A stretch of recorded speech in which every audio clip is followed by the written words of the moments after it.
క్రీస్తు నామములో Jesus calling ministry మహిమగల సంఘం తరపున మీ అందరికీ నా హృదయపూర్వకమైన ధన్యవాదాలు తెలియజేస్తూ ఉన్నాను. వందనాలమ్మా.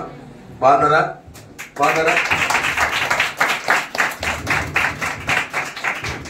చాలా సంతోషం. ఇలా ఎల్లప్పుడూ నవ్వుతూ ఉంటే నాకు ఉత్సవం వస్తుంది. ఇక్కడ ఏమొస్తుంది? నాకు ఉత్సవము, ఒక సంతోషము, ఒక ఆనందము, చక్కగా దేవుని మాటలు పలకడానికి నాకు మీరు ప్రోత్సహించినట్టు. హల్లెలూయా. మీరందరూ ఇలా నవ్వుతూ ఉండాలనే కన్న తండ్రి ఎదురు చూస్తూ ఉన్నాడు. ఎన్ని బాధలున్నా అవన్నీ తీర్చేవాడు ఎవరు? దేవుడు. సంతోష పెట్టేవారు ఎవరు? దేవుడు. ఎల్లప్పుడూ ఆనందంగా ఉండాలంట. మరలా చెప్పుదును ఆనందించడి అని లేఖనాలు సెలవిస్తుంది. ఎప్పుడు ఆనందంగా ఉంటామంటే దేవుని మాటలు విన్నప్పుడు, దేవునికి చోటిచ్చినప్పుడు, దేవుని ఉద్దేశమును నెరవేర్చినప్పుడు, ఆయన ఆజ్ఞలు కైకొన్నప్పుడే నీవు ఆనందాన్ని పొందుకునే వ్యక్తి అయి ఉన్నావు. నీవు నిర్లక్ష్యం వచ్చినా కూడా, నీవు ఆపదలు వచ్చినా కూడా దాన్ని వెనక త్రోసివేసే వ్యక్తి అయి ఉన్నావు. ఎందుకంటే అంత శక్తి కలిగిన వ్యక్తి అయి తయారై ఉన్నావు. ఎందుకంటే ఎవరికి మా చోటిచ్చావు? దేవునికి చోటిచ్చావు. కాబట్టి అలాంటి శక్తిని ఎదుర్కొనడానికి, దానికి నీకు బలమును శక్తిని దేవుడు ఇవ్వబోతూ ఉన్నాడు. ఆమేన్. చప్పట్లు కొడదాం దేవునికి మహిమ. సహోదరి సహోదరుడా, మనం ఎందుకంటే చాలా విషయాలు దేవుడు మనతో సూటిగా మాట్లాడాలని ఆశపడుతూ ఉన్నాడు. ఎందుకంటే మనం లేఖనాల్లో మనం చూసుకున్నట్టయితే మనం ఈరోజు చెప్పబోయే అంశాన్ని పేరు దేవుని వాక్యము హృదయపూర్వకముగా ఉన్నదా. అంశం పేరు చెప్పండి. దేవుని వాక్యము హృదయపూర్వకముగా నీ హృదయములో ఉన్నదా అనే అంశాన్ని బట్టి మీతో మాట్లాడుతున్నాను. అంటే ఇక్కడ ఏమంటే హృదయపూర్వకముగా గైకొనుచున్నామా? దేవుని మాటలు హృదయపూర్వకంగా మనము గైకొంటున్నామా? లేకపోతే మేము దేవునికి ఇష్టంగా మనం బ్రతుకుతున్నామా? పరిశుద్ధాత్మ దేవుడు మనతో అందరితో మాట్లాడబోతున్నాడు. మనమందరూ కూడా మనం దేవునికి హృదయము ఇస్తున్నామా? దేవునికి హృదయములో వాక్యం ఉన్నదా? మనం కైకొంటున్నామా? ఆయనకి చిత్తం ఉన్నదా? ఆయన చిత్తము మనలో హృదయం నెరవేర్చిపోతూ ఉన్నామా? లేదా ఒక క్రైస్తవుడు అనుకుంటున్నాము, ఒక క్రైస్తవురాలు అనుకుంటున్నాము, దేవునికి ఇష్టమైన వారుగా అనుకుంటున్నాము. మరి దేవుని చిత్తము నెరవేరుస్తూ ఉన్నామా? దేవునికి ఇష్టమైన బిడ్డలుగా మనం ఉన్నామా లేదా అనే అంశాన్ని బట్టి మీతో నేను మాట్లాడాలని ఆశపడుతున్నాను. చూడండి, పాత గ్రంథముకు రండి. దేవుడు ఏర్పాటు చేయబడిన దేవుని వాక్యమును లేఖనాల్లో చదువుకుందాం, పరిశీలిద్దాం. దేవుని దీని మీద పట్టు, బైబిల్ మీద పట్టు చూపిద్దాం. హల్లెలూయా. మనం చూడండి, రెండవ దినవృత్తాంతం మరొకసారి చెప్తున్నాను, 6వ అధ్యాయం 14వ వచనం చదువున్నాను. యెహోవా ఇశ్రాయేలు దేవా, హృదయపూర్వకముగా నిన్ను అనుసరించి నీ భక్తులకు నిబంధనలను నెరవేర్చుచు కృప చూపుచు ఉండు నీ వంటి దేవుడు ఆకాశమందైనను భూమి ఎందైనను లేడు. హల్లెలూయా. చప్పట్లు కొడదాం దేవునికి మేము. హల్లెలూయా. ఎంత చక్కటి మాట ఇక్కడ మనకు కనిపిస్తూ ఉందండి. ఎంత చక్కటి మాట అంటే అమూల్యమైన మాట అంట. వాళ్ళు ఇశ్రాయేలులు ఎలాంటి జీవితం జీవించారంటే, ఇశ్రాయేలు దేవుడు యెహోవా దేవుడు మాట్లాడుతూ, ఇశ్రాయేలులు దేవా, హృదయపూర్వకముగా నిన్ను అనుసరించుచు నీ భక్తులకు నిబంధనలు నేర్పించుచు. ఏమంట? నిబంధనలు నెరవేర్చుచు. నిబంధనలు అంటే ఏంటండి? ఆయన ఆజ్ఞ అని కూడా అనవచ్చు. నిబంధనలు అంటే క్రమం అని కూడా అనవచ్చు. క్రమశిక్షణ, ఆయనకు లోబడము, ఆయన చిత్తం నెరవేర్చడము, ఇవన్నీ కూడా వస్తాయండి. ఆజ్ఞలు అనేసరికి ఆయన చిత్తం అన్నిటిని కూడా మనం నెరవేర్చువారమై ఉన్నామా? ఇశ్రాయేలులు నెరవేర్చి ఉన్నారు. నీలాంటి దేవుడు ఒక్కరు లేరు భూమి ఎందే గాని. ఏమండి? ఏమంటున్నాడు అక్కడ? చాలా చక్కటి మాట. మనం ఆకాశమందు నున్న భూమి ఎందున్నా లేడు, ఎవ్వరు లేరని లేఖనాలు సెలవిస్తున్నాయి. సహోదరి సహోదరుడా, ఎంత చక్కటి మాటలు మనకు దేవుడు మాట్లాడుతూ ఉన్నాడు. ఎంత అమూల్యమైన మాటలు అంట. ఇజ్రాయేలులు ఎలా ఉన్నారట? హృదయపూర్వకముగా నిన్ను అనుసరించి, అంటే దేవుణ్ణి హృదయపూర్వకంగా అనుసరించారు. ఆయన ఆజ్ఞలు గైకుంటూ ఉన్నారు, ఆయన చిత్తమును నెరవేర్చుతూ ఉన్నారు.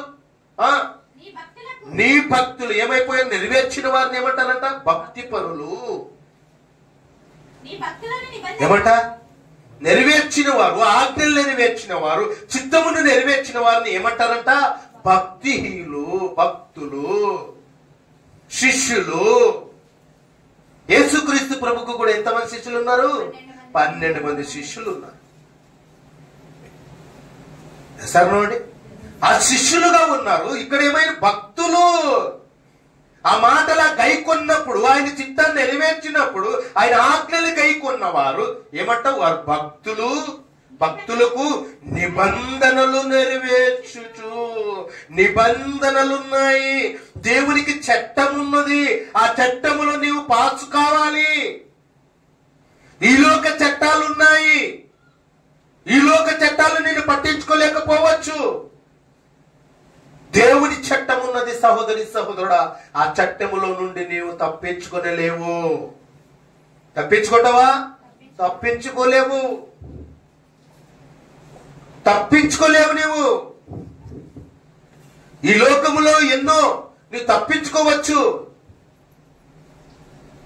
ఎన్నో శిక్షల నుండి తప్పించుకోవచ్చు.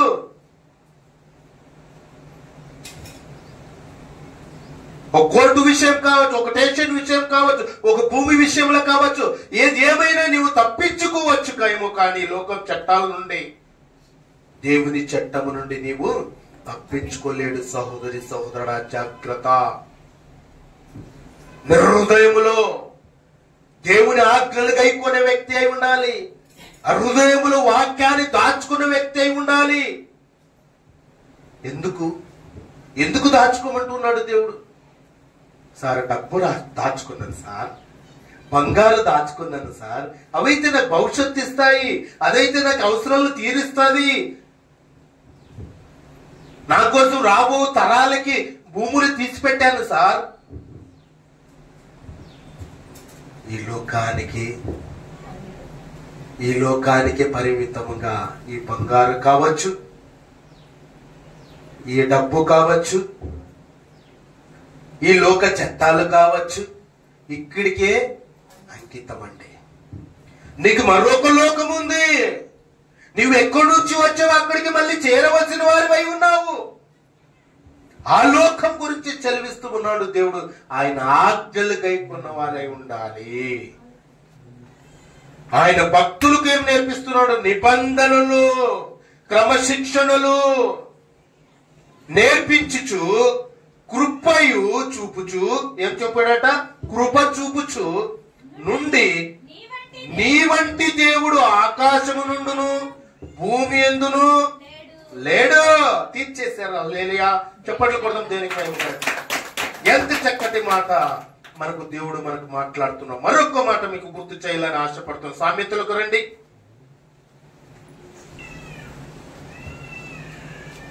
3వ అధ్యాయము 1వ వచనం.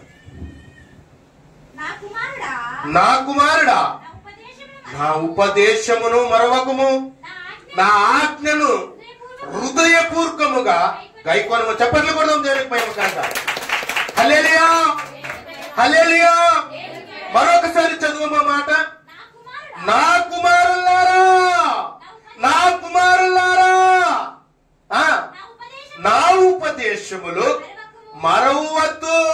ఆ ఉపదేశములో నిలకడగా నిలిచినప్పుడే, స్థిరమైన భక్తి నీలో ఉన్నప్పుడే, దేవుని కొరకు నీ బ్రతికినట్లయితే హింసలవచ్చు, కష్టాలు కావచ్చు, ఇరుకులు కావచ్చు, ఇబ్బందులు కావచ్చు, ఏమంట ఆయన పైన నీవు నిలబడినట్టయితే, ఉపదేశములు, నేను చెప్పబోయే మాటలు, నేను చెప్పబోయే ఆజ్ఞలను నీ హృదయములో గైకొనుము. హృదయపూర్వకము గైకొనుము. నా ఆజ్ఞలను హృదయపూర్వకముగా గైకొను. హృదయపూర్వకంగా గైకొనాలి. హృదయపూర్వకంగా నీవు గైకొన్నప్పుడు ఆయన చిత్తం నెరవేర్చేవాడే ఉంటావు. హృదయపూర్వకంగా స్వీకరించినప్పుడు ఆయన నమ్మకమైన బిడ్డగా నీవు ఉంటావు.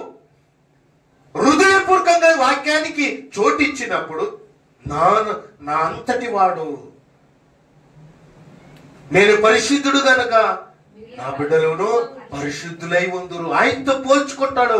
ఆయన ఆజ్ఞలు గైకొన్నప్పుడు, ఆయన చిత్తం నెరవేర్చినప్పుడు, ఆయన ఉపదేశమును మరవకున్నట్టుగా నెమరు వేసుకున్నప్పుడు, మెదడుకు పొదును పెట్టినప్పుడు దేవుడు హృదయాన్ని చూస్తా ఉన్నాడు. సహోదరి సహోదరుడా, నీ దేవుని చిత్తమును నెరవేర్చేవారై ఉండాలి. దేవుడు కన్న తండ్రి చెప్తూ ఉన్నాడు అక్కడ, నా కుమారుడా నా ఉపదేశమును మరవకము. మరవద్దు అంటే ఏంటి? నీవు మర్చిపోతున్నావు. ఈ చెవులో నీ చెవులో వదిలిపెడుతున్నావు. నా మాటలు అలాంటివి కాదు. ఎంత చక్కటి మాట దేవుడు మనతో మాట్లాడుతూ ఉన్నాడంటే, నీవు ఉపదేశమును, నా మాటలు నువ్వు మరవద్దు. ఆ మాటల మీద లక్ష్యం ఉంచితే నీకు మేలు, నీకు మేలు. పరలోకాన్ని ఇస్తాను నేను. నీవు దీవించబడతావు. నీ కొరకు స్థలం సిద్ధపరచడానికి నా కుమారుని లోకానికి పంపించాను. యేసుక్రీస్తు ప్రభు వెళ్తే ఏం చెప్తుంది? నేను మీ కొరకు స్థలం సిద్ధపరచడానికి వెళ్తున్నాను. ఆ లోకానికి నీవు చేరాలి. ఎప్పుడు చేస్తాం? ఆయన హృదయంలో ఉంచుకున్నప్పుడు, ఆయన మాటలు విన్నప్పుడు, ఆ ఉపదేశమును చెవిక్కినప్పుడు, నా ఆజ్ఞలను హృదయపూర్వకముగా గైకొనుము. హృదయపూర్వకంగా. ఎంత చక్కటి మాట అంటే, హృదయపూర్వకంగా నీవు లేవు అని. క్రైస్తవుడని చెప్పుకుంటావు అంతే, క్రైస్తవురాలని చెప్పుకుంటావు అంతే, కానీ నా హృదయానుసారుడివి కాదు. నా హృదయానుసారుడివి నీవు కాదు. ఎందుకంటే నేను చెప్పిన ఆజ్ఞ నీ హృదయంలో నాకు కనపడడం లేదు. నీ చీకటి బ్రతుకుతూ ఉన్నావు. నీళ్ళు చూస్తూ ఉన్నాను అన్ని కలవెసలు, దురాలోచనలు, దుర్బుద్ధులు, దుష్టబుద్ధులు, అహంకారం, 15 లక్షణాలు ఉన్నాయి. నీ పరిశుద్ధంగా లేవు. నీవు నీతిమంతుడిగా లేవు, నీతిమంతురాలుగా లేవు. కుళ్ళు కుతంత్రాలు ఉంచుకున్నారు. హృదయపూర్వకంగా నా మాటలు గైకొనలేకపోతున్నావు. నా మాట వినలేకపోతున్నావు. శ్రద్ధగా వినడం లేదు. నా ఉపదేశము నీవు తోసివేస్తున్నావు. తిద్దుబాటు నీకు అసహాయము కదా. నీ నోటితో ఒప్పుకొని విడిచిపెట్టిన వాడు ఇప్పుడు వర్ధిల్లుతాడు, కానీ దాచిపెట్టిన వాడు వర్ధిల్లుడు. చప్పట్లు కొడదాం దేవుని పైన. హల్లెలూయా.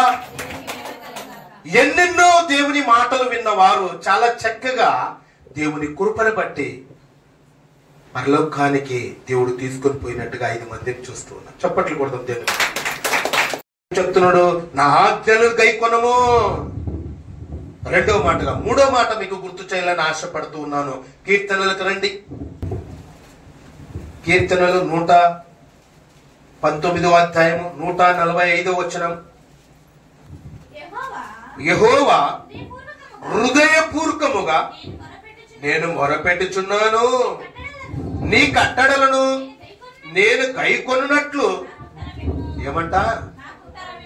నాకు ఉత్తరం. మరొకసారి చదువునా?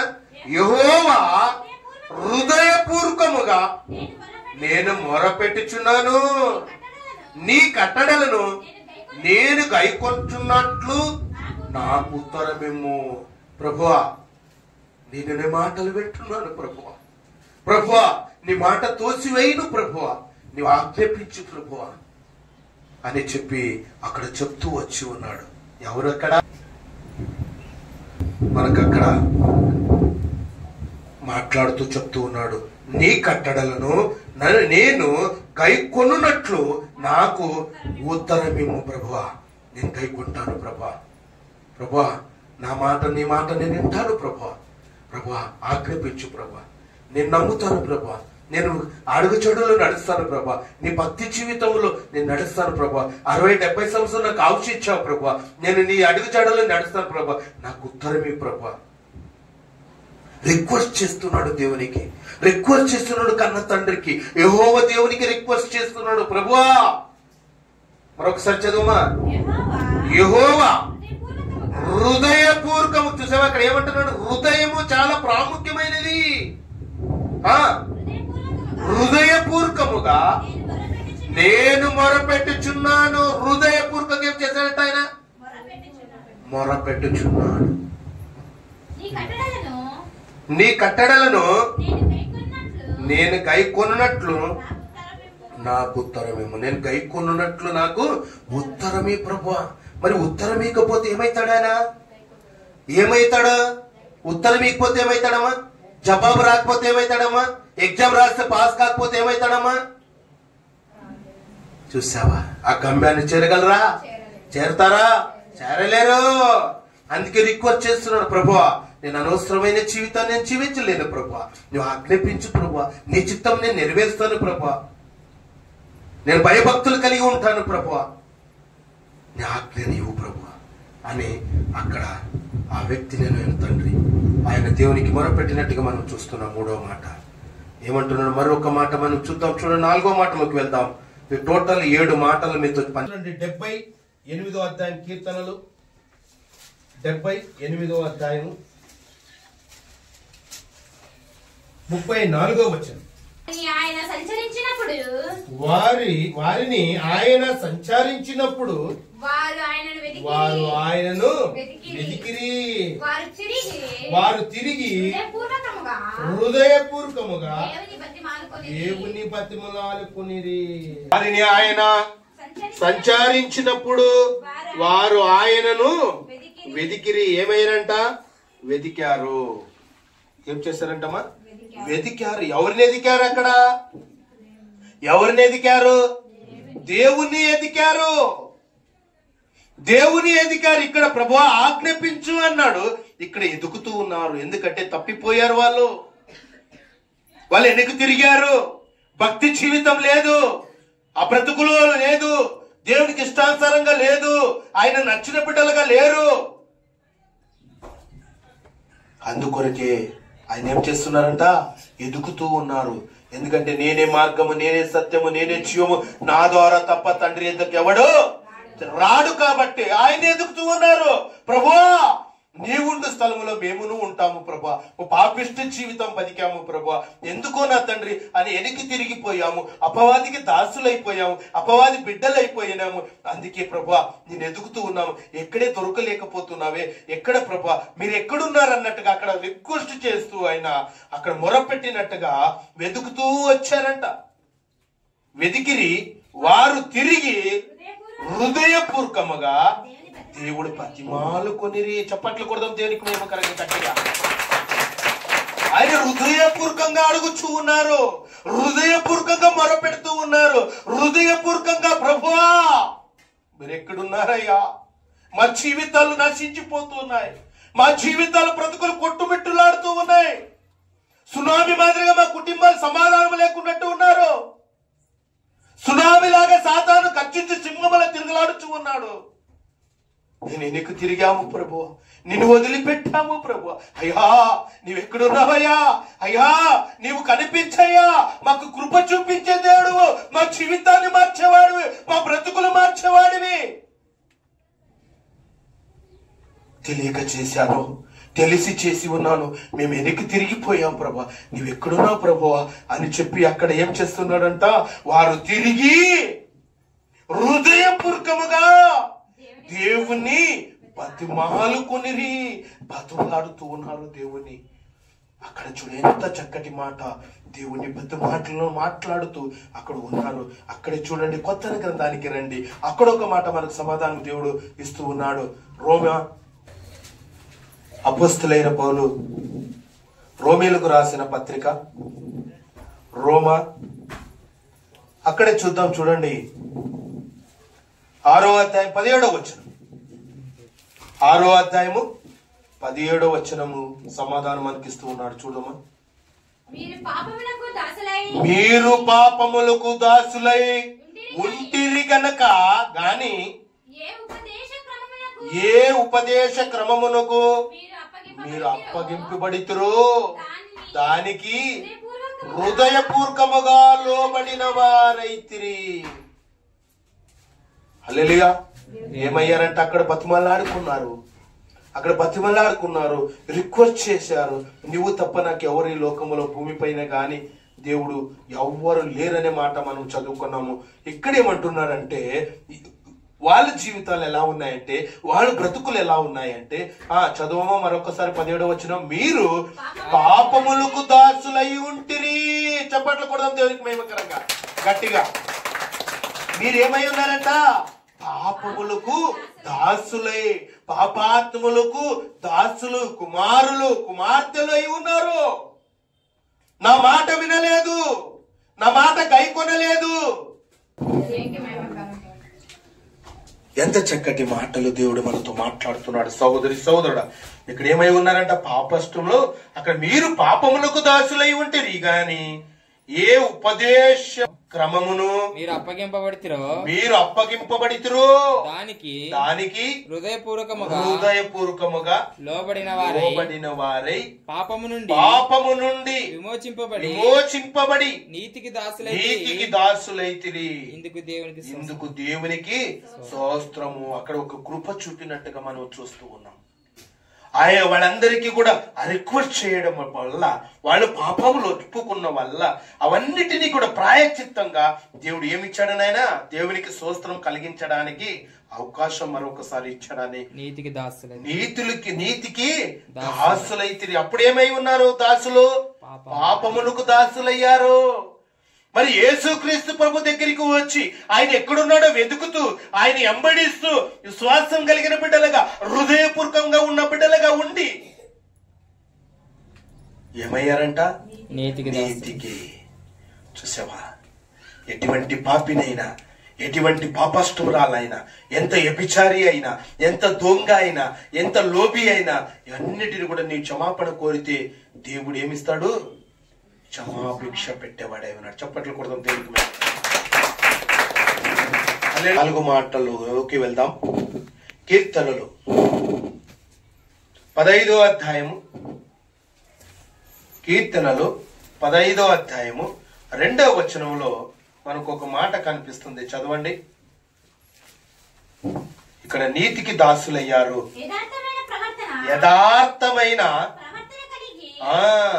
ఏముండాలి? యథార్థత కావాలి. యథార్థంగా హృదయం నిండిన బట్టి పెదవులు మాట్లాడును. చదువు నాన్న. యథార్థమైన ప్రవర్తన కలిగి నీతిని అనుసరించుచు. ఏమంట? నీతిని అనుసరించుచు హృదయపూర్వకముగా నిజము పలుకువాడే. అట్టివాడు నాలుకతో కొండెములాడడు, తన చెలికానికి కీడు చేయడు, తన పొరుగు వాని మీద నిందమోపడు. అతని దృష్టికి నీచుడు అసహ్యుడు. అతడు యెహోవాయందు భయభక్తులు గల వారిని సన్మానించును. అతడు ప్రమాణము చేయగా నష్టము కలిగినను మాట తప్పడు. హల్లెలూయా. చప్పట్లు కొట్టు. హల్లెలూయా. ఎంత చక్కటి మాటలు మీ అందరితో దేవుడు మాట్లాడుతున్నాడు. మరొకసారి చదువునన్న 2వ వచనము. యథార్థమైన ప్రవర్తన కలిగి నీతిని అనుసరించు హృదయపూర్వకముగా నిజము పలుకువాడే. ఏమంట? ఏం పలకాలి? నిజము పలుకువాడే ఉన్నాడు. నీవెలాంటి వ్యక్తి అయి ఉండాలి? క్రైస్తవుడు అంటే ఎస్ ఆర్ నో అన్నట్టుగా ఉండాలి, యథార్థంగా ఉండాలి. ఎప్పుడు పోతావో ఎప్పుడు ఉంటావో మనకు తెలియదు. ఒకసారి క్లాప్స్ కొడదామా? ఏమంటున్నాడు ఇక్కడ? యథార్థవంతులు. అక్కడ ఏం చేశాడు ఆయన? పాపిష్టు జనమును ఏం చేశాడు? నీతిమంతులుగా చేశాడు. ఇక్కడికి వచ్చేసరికి ఏం చేశాడంట? యథార్థవంతులు. అక్కడ నీతిమంతులు చేశాడు, ఇక్కడ ఏం చేశాడు? యథార్థవంతులుగా చేశాడు. యథార్థవంతుల ప్రవర్తన కలిగి నీతిని అనుసరించుచు. ఏమి అనుసరించాలి? నీతిని అనుసరించాలి. నీ జీవితం అంతా కూడా దేవునికి నీతిగాని బ్రతకాలి, ఆయనకి ఇష్టమైన వారిగా బ్రతకాలి. ఆయనకి ఇబ్బంది పెట్టకూడదు, ఆయన కష్టాలు పెట్టకూడదు, ఆయనకు అవమానం తేకూడదు. నీ మంచి పేరు తీసుకుని రావాలని నీకు ఆయుష్ని పొడిగిస్తూ వచ్చాడు. నువ్వు వెళ్ళేటప్పుడు వచ్చేటప్పుడు ఆయన కాపాడుతూ వస్తూ ఉన్నాడు. నువ్వు పనుకున్నప్పుడు నిద్ర లేక, కునుకు లేక, నిద్ర లేక, రాత్రి పగలు ఆయన కాపాడుతూ వస్తూ ఉన్నాడు. ఎందుకోసం వస్తూ ఉన్నాడు? తన పిల్లల్ని కాపాడడానికి తండ్రి బాధ్యతను తీసుకుని ఆయన నిన్ను కాపాడుతూ వస్తూ ఉన్నాడు. నువ్వు మంచి పేరు తీసుకురావాలని, మంచి మంచి స్థితిగతులుగా ఉండాలని, ఈ లోకంలో అందరికన్నా పైవానిగా ఉండాలని, ఈ లోకాన్ని శాసించే వ్యక్తి అయి ఉండాలని, ఈ లోకంలో చెప్పించుకోకున్నట్టుగా చెప్పేవానిగా ఉండాలని దేవుడు ఆశ ఉన్నదని. ఆశ ఉంది. సహోదరి సహోదరుడా, ఎంత చక్కటి మాట మనతో దేవుడు మాట్లాడుతున్నాడు. చదువున్నాను అలాగే కంటిన్యూ కిందికి. అట్టివాడు నాలుకతో నాలుకతో ఏం చేస్తాడంట? అట్టివాడు ఏమై ఉన్నాడంట? నాలుకతో కొండములాడు. అంటే వీడి తన చెలికానికి కీడు చెయ్యడు, తన పొరుగువాని మీద నింద మోపడు. ఏమంట ఇక్కడ చూడి, నీతిగా జీవించాలి, యథార్థంగా జీవించాలి అనుకున్న వ్యక్తి అంట ఒకప్పుడు అలా జరిగాయి. ఓ పాపిష్టి జీవితంలో ఉన్నప్పుడు కొండవలాడావు, చెడ్డ మాటలు మాట్లాడావు, కొన్ని చొడుక్కున్నావు, గొడుక్కున్నావు, గొడవలు పెట్టావు. ఇవన్నీ కూడా ఒకప్పుడు జరిగిపోయాయి. ఎప్పుడు? పాపిష్టి జీవితంలో ఉన్నప్పుడు. ఇప్పుడు పరిశుద్ధంగా చేశాడు, నీతిమంతునిగా చేశాడు, నీతిని అనుసరించే వ్యక్తి చేశాడు, యథార్థవంతునిగా చేశాడు. యథార్థవంతుని జీవితాన్ని ఎలా కలిగి ఉన్నావంటే, తన చదువున అట్టివాడు నాలుకతో కొండమలాడడు, తన చెలికాని కీడు చెయ్యడు. చూసావా ఏమంట? కొండములాడేది మానుకున్నాడు. అంటే కొండములు అంటే ఏంటి? ఒకరికొకరికి రగడ్లు పెట్టడం, ఒకరంటే ఒకరికి గొడవలు పెట్టడం, ఒకరంటే ఒకరికి సరిపోకపోవడం, ఇలాంటివన్నిటిని కూడా కొండమునని దేవుడు లేఖనాలు రాయించాడు. అక్కడ చెయ్యడు, కీడు చెయ్యడంట. కీడు ఏ అని చెయ్యడు. తన పొరుగువాని మీద నింద మోపడు. చూసావా? తన పొరుగువాని మీద ఏం చేస్తాడంట? నింద మోపడంట. ఎవరు? యథార్థవంతుడు. బాగా వినాలి మీరు. ఆన్సర్ నాకు చెప్పాలి. అడిగే ప్రతి ప్రశ్నకు జవాబు చెప్పే వ్యక్తులే ఉండాలి మీరు. వింటూ ఉన్నప్పుడు దేవుని మాటలు నీవు ఆన్సర్ చెప్పే వ్యక్తి అయి ఉంటావు. నీ మౌనంగా కూర్చుంటే నీకు అర్థం కాదు.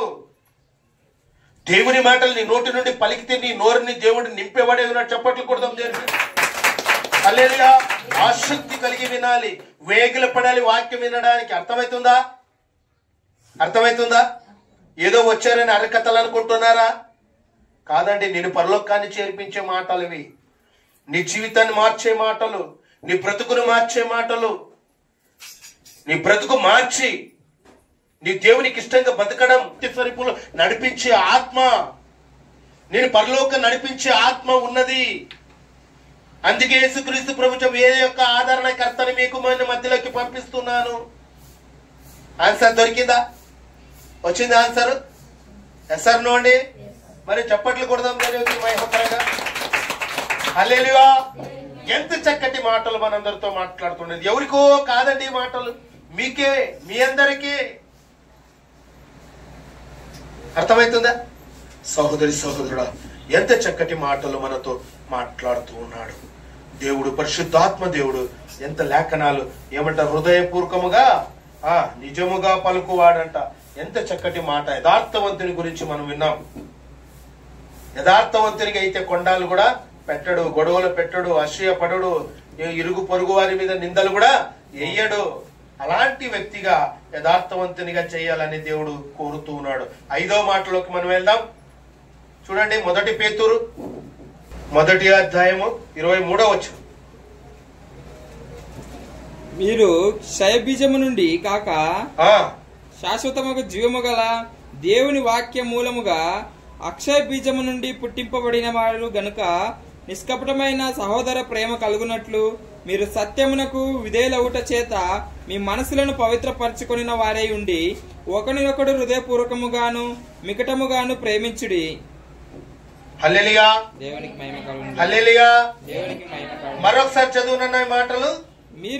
మీరు క్షయబీజము నుండి పరిశుద్ధులై ఉందురు. శాశ్వతమగు జీవము గల దేవుని వాక్యము. చప్పట్లు కొడదాం దేవునికి మహిమ. ఎలాంటి మాటలు వింటున్నారు ఈరోజు మీరు? జీవము గల మాటలు, పరలోకాన్ని చేర్పించే మాటలు, స్వర్గాన్ని చేర్పించే మాటలు, తండ్రి దగ్గర మనకు అక్కడ ప్లేస్ ఉన్నది. జీవపు మాటలు మీరు వినబోతూ ఉన్నారు. ఎంత చక్కటి మాటలు వింటూ ఉన్నారు. అక్కడ యథార్థవంతునిగా చేశాడు, పాపిష్టి జీవితాన్ని నీతిమంతులుగా తీర్చాడు. ఇక్కడికి వచ్చేసరికి దేవుడు నీతిమంతునిగా చేశాడు. ఇక్కడికి వస్తే జీవపు మాటలంట. జీవము గల దేవుని వాక్యము మూలముగా అక్షయ బీజము నుండి పుట్టింపబడిన వారు గనక. ఎలా పుట్టారంట మీరు? అక్షయ బీజము నుండి వచ్చిన వారు గనుక నిష్కపటమైన సహోదరుల ప్రేమ కలిగినట్లు మీరు సత్యమునకు విధేయుల చేత మీ మనసులను పవిత్రపరచుకున్న వారై ఉండి. ఏం కలిగి ఉండాలి మీరంతా? మనసు ఏం చేసుకోవాలి? పవిత్రపరచుకో. ఇది అనుకూల సమయము, ఇది రక్షణ దినము, ఇది మార్పు వచ్చే సమయము. నిన్ను దేవుని వాక్యం మార్చేస్తూ ఉన్నాడు, నిన్ను తీర్చిదిద్దేస్తూ ఉన్నాడు, నీ తప్పులన్నీ సరిదిద్దుతూ ఉన్నాడు. ఎప్పుడు సరిదిద్దుతాడు? నీ నోటితో ఒప్పుకొని విడిచిపెట్టినప్పుడు. ఒకనొకడు హృదయపూర్వకముగాను ఏం కలిగి ఉండాలి? సహోదరుని కొరకు ప్రాణం పెట్టే పద్ధతులమై ఉండాలని దేవుడి మార్గమును మనకు చూపించి పోయాడు యేసుక్రీస్తు ప్రభు. మరి ఇక్కడ ఏమంటున్నాడు? సహోదరి ఒకడు హృదయపూర్వకముగా మికటముగాను ప్రేమించండి. ఒకటికొకటి ఏం చేసుకోవాలంట? హృదయపూర్వకముగాను మికటముగాను ప్రేమించండి. ఒకరికొకరు ఏం చేసుకోవాలి మనము? ఒకరికొకరు ఏం చేసుకోవాలి మనము? ప్రేమించుకోవాలి. ఒకరికొకరు ఏం చేసుకోవాలి? ప్రార్థన చేసుకోవాలి. ఒకరికొకరు ఏం చేసుకోవాలి? ప్రాణం పెట్టడానికి బద్ధులమై ఉండాలి. ఒకరి పట్ల ఒకరు మనం ఏం కలిగి ఉండాలి? ప్రేమ కలిగి జీవించాలి. ఈ జీసస్ కాలింగ్ మినిస్ట్రీ మహిమ గల సంఘం ఎలా ఉండాలి? ఒకరి పట్ల ఒకరు ఏం కలిగి ఉండాలి? ప్రేమ కలిగి ఉండాలి. సహోదరుని కొరకు ఏం చేయాలి? ప్రార్థన చేయాలి. హింసించే వారి కొరకు ఏం చేయాలి? ప్రార్థన చేయాలి. ఇవి మీరు నేర్పిస్తూ ఉన్నాడు దేవుడు. ఇక్కడ మీరు నేర్చుకోవాల్సిన విషయాలు. ఎంత చక్కటి మాటలు దేవుడు మనతో మాట్లాడుతున్నాడు సహోదరుడి. 5 మాటలు మీరు విన్నారు. 6వ మాటలోకి వెళ్దాం. 6వ మాటలకు వెళ్దాం. మొదటి దినవృత్తాంతములు చూద్దాం. చూడండి, 22వ అధ్యాయము 19వ వచనం.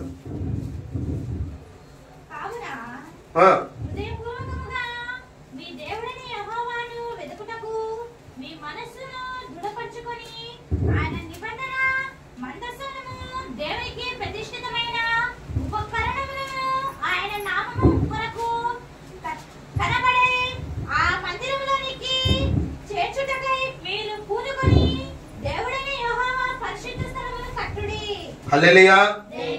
మరొకసారి చదువునా 19వ వచనము. కావున హృదయపూర్వకముగా మీ దేవుడైన యెహోవాను వెతుకుటకు ఏం చేసుకోవాలంట? వెతుకుటకు ఐక్యంగా ఉండడానికి. నీ కుటుంబాన్ని ఒకే ఐక్యత ఉండి ఎవరిని వెతకాలి? ఎలా వెతకాలి? గట్టిగా చెప్పండి. హృదయపూర్వకం. ఎలా వెతకాలి? హృదయపూర్వకంగా వెతకాలి. నీ కుటుంబం అంతా కూడా దేవుని వైపు చూడాలి. ఆయన 2వ రాకడలో వస్తూ ఉన్నాడు. ఆయన 2వ రాకడలో ఎదురు చూసే వ్యక్తి అయి ఉండాలి. ఏం చేశారంట అక్కడ? వెతుకుటకు మీ మనసులను ఏమంట? ఎదకడానికి మీ మనసులు. జాగ్రత్త వినండి. మీ మనసులు దృఢపరచుకోవాలి. మీ మనస్సు ఏం చేసుకోవాలి? దృఢపరచుకోవాలి. ఐక్యము పరచుకోవాలి. ఐక్యత తీసుకుని రావాలి. దృఢపరచుకోవాలి. ఐక్యత. నీ కుటుంబం, నీవంతా పిల్లలు, మీరందరూ ఒకే నిర్ణయం, ఒకే వైపు, ఒకే మనసు. దృఢపరచుకోండి. దేవుని వెతికే విషయంలో దృఢపరచుకోండి. వాక్యం వినే విషయంలో దృఢపరచుకోండి. దేవుని వాక్యాన్ని నీ విన్నప్పుడు దాచుకోవడానికి దృఢపరచుకోండి. ఆయన నిబంధన మందసమును ఏమంట? ఆయన నిబంధనలున్నాయి, ఆయన చట్టాలున్నాయి, ఆయన ఆజ్ఞలున్నాయి. ఆయన నిబంధన మందస్సమును దేవునికి ప్రతిష్టమైన ఉపకరణములను ఆయన నామము కొరకే కట్టబడు ఆ మందిరములోనికి చేర్చుటకే మీరు పూనుకొని దేవుడైన యెహోవా పరిశుద్ధ స్థలమును కట్టండి. మొట్టమొదటి ఏమన్నాడు ఆయన? నా నీతిని, నా రాజ్యాన్ని మీరు వెతకండి. చప్పట్లు కొడదాం దేవుని. హల్లెలూయా. స్థలమును కట్టండి, స్థలాలు కట్టండి, ఆయన రాజ్యముని కట్టండి. మీకు అవకాశం ఇచ్చాను, సమయం ఇచ్చాను. ఈ భూలోకములో అనేక మందికి తెలియని వాళ్ళకి తెలియచేయండి. అవి కట్టాలి. గాని ఎప్పుడు చూసినా మన పనులే, ఎప్పుడు చూసినా మన పని పాటలే, ఎప్పుడు చూసినా మన ఉద్యోగాలే, అన్ని కూడా మనకు కావాలి, అన్ని సదుపాయాలు కావాలి. దేవుడు మాత్రం మనకు వద్దు. ఏదో ఆదివారం ఒకసారి వెళ్ళి వస్తే సరిపోతుందిలే. ఆదివారం ఒకటి వింటే ఒక రోజు మందిరంలో గడిపితే 1000 దినాలు శ్రేష్టకరం అని చెప్పాడు. 5 దినాలు ఆశీర్వాదాలు మనకు వస్తాయి అనుకుంటున్నావా? రాంగ్ అండి. దివ్యరాత్రము ధ్యానించేవాడు తన్నిడు అన్నాడు, కానీ అప్పుడప్పుడు వస్తే దీవెనలు రావు తల్లి. జాగ్రత్త. పరిశుద్ధులు సహవాసం కలిగి ఉండాలి. సహవాసం చాలా ప్రాముఖ్యమైనది. ఐక్యత దృఢపరచుకోవడం చాలా ప్రాముఖ్యమైనది. అక్కడే మరొక మాట చూద్దాం. చూడండి, 2 వృత్తాంతములు రండి, అక్కడే పక్కలో ఉంటుంది చూడండి. 31వ అధ్యాయం 21వ వచనం.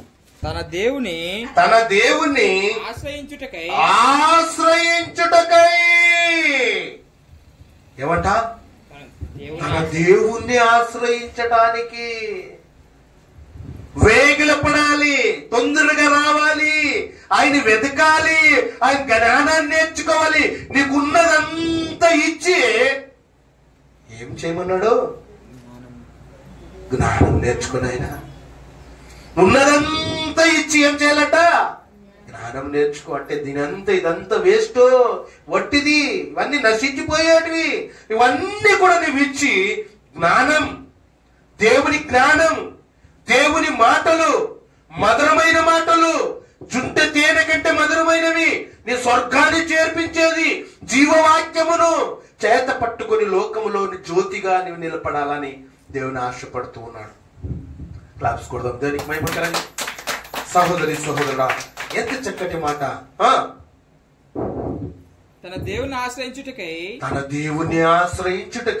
దేవుని మందిర సేవ విషయమందు ధర్మశాస్త్ర విషయమందు ధర్మమంతటి విషయమందు తాను ఆరంభించిన ప్రతి పని అతడు హృదయపూర్వకముగా జరిగించి ఏం చేశాడంట? చప్పట్లు కొట్టు. హృదయపూర్వకంగా ఆయన ఎదిగాడు. హృదయపూర్వకంగా ఆయనకి ఇచ్చిన పని, ఆయనకి ఇచ్చిన సమయముని, ఆయనకి ఇచ్చినది ఏం చేశాడంట? జరిగించి వర్ధిల్లాడు. అంచెలంచెలుగా వర్ధిల్లాడు, జరిగించాడు. ఆయన చేసే పనులు ఆరంభించాడు. నమ్మకతత్వమును తీసుకుని వచ్చాడు. దృఢపరుచుకున్నాడు. ఒక స్థిరపడి ఉంటాడు. అది అంట ఆరంభించిన ప్రతి పని అతడు హృదయపూర్వకముగా జరిగించి ఏం చేశాడంట? హృదయపూర్వకంగా జరిపించాడు. దేవుని పనుల్లో ఏం చేశాడంట? దేవుడు ఏం చేశాడు? దానికి ఫలితము, దానికి బోనస్ ఏమిచ్చాడు? వర్ధిల్లాడు. అంచెలంచెలుగా వర్ధిల్లాడు. ఇంకెవ్వరు వర్ధించలేదు. అలాంటి వర్ధింపులు వాళ్ళు పొందుకున్న వ్యక్తి అయి ఉన్నాడు. ఎందుకు వర్ధిల్లాడు? దేవుని పనుల్లో ఉన్నాడు. దేవుని తత్వాన్ని నేర్చుకున్నాడు. ఆయన ఆజ్ఞల్ని గైకున్నాడు. అంచెలంచెలుగా ఆయనకి ఇచ్చిన సమయాన్ని, ఆయనకి ఇచ్చిన పనిని నమ్మకంగా చేసి దేవునికి ఇష్టమైన వారికి ఉన్నాడు. కాబట్టి నిత్యము జీవించే వారుగా వర్ధిల్లేటట్టుగా, ఆస్వాదించినట్టుగా మనం చూస్తూ ఉన్నాం. 6వ మాట. 7వ మాటలోకి మనం వెళ్ళిపోతూ ఉన్నాం.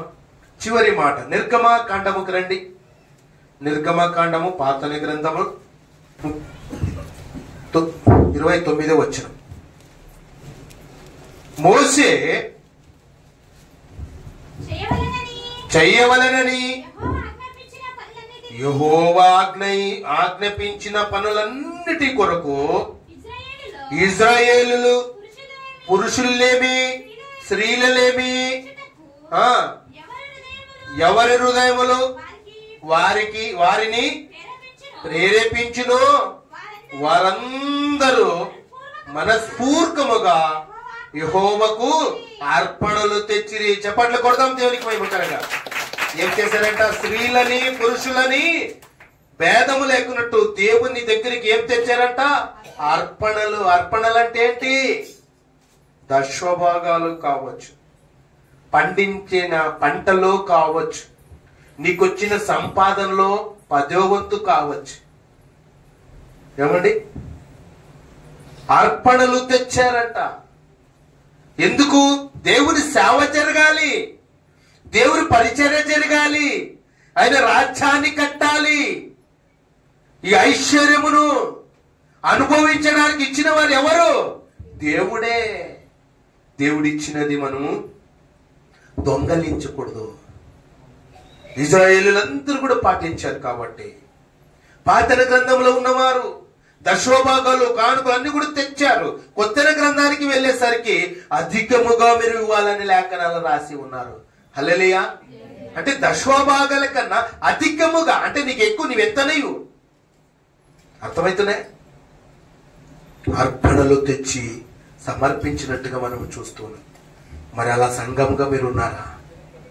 ఆ ఇచ్చి శోధించు, ఇచ్చినని పరిశీలించు, పరిశోధన చెయ్యండి.